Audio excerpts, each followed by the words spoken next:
So in this Inkscape tutorial video, I'm going to be showing you guys how to convert text to path here in Inkscape. So once Inkscape is opened up, I'm going to go to the left-hand side here, press on the text right here, press on the text right here, and I'm going to go ahead and add some text to my design. So I'm going to go to the right here and just make sure that I have the text color correct, just like that. Text right here. Make sure that the text color is correct, which it's not doing right now, but I'm going to go ahead and make sure that my text right here, there we go.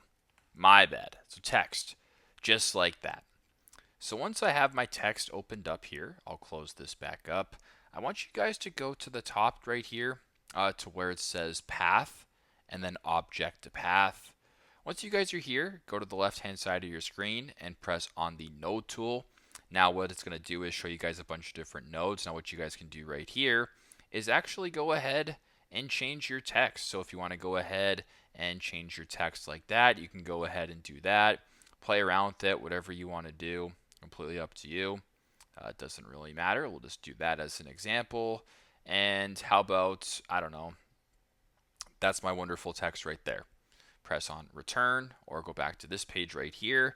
And there you go. That's how you guys can convert text to path here on Inkscape. Thanks again for watching, and I hope this video helps.